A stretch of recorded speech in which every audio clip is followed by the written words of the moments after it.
And you are an economist. Let me give you an example. You know well that things were terrible when you Well, the result of that, let me give you just one example. We have to cope with, in Naira terms, when we translate it, 122 billion Naira in public debt.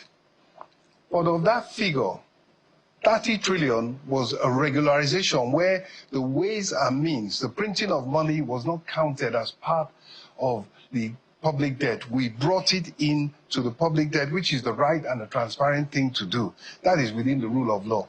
In addition, when, as was necessary in the monetary policy of the day, which was independently and autonomously set by central bank, you had a movement in the exchange rate, as well as the fact that, of course, you had a movement in the price of petroleum. So when you add the adjustments that were made to the debt as a result of the exchange rate movement, you had the exchange rate movement, and that now pushed up another, in Naira terms, another 47 billion Naira. So you had 50 plus 30, you had 80 billion Naira out of 152 billion Naira, purely adjustments. So that's a new burden that we now have to service. So those are the kinds of things that we made, but they are the past. And I will emphasize that eyes are on the future. We are coping with a huge debt service burden which was inherited. Would you say we are out of the woods yet? We're on our way out of the woods. As the Mr. President says, we can see the light at the end of the tunnel as long as we stay the course. And importantly, and maybe you turn to that now, I'm not sure. You are the interviewer, I'm just the interviewee. Yeah.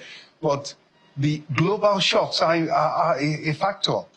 And it is the resilience against global shocks that you can keep going when things change drastically at the international level. That resilience is what we are trying to build in the economy. And that's what we have built so far. Because of all the things that have happened to date, Ukraine has continued beyond what people expected. And of course, now we have this new flare-up in the Middle East. And before that, we had Gaza. And through all these global events and shocks, the Nigerian economy has managed to stay on course, exchange rate stable, reserves building up, inflation coming down, growth accelerating, I would say. And so it is that trajectory we are now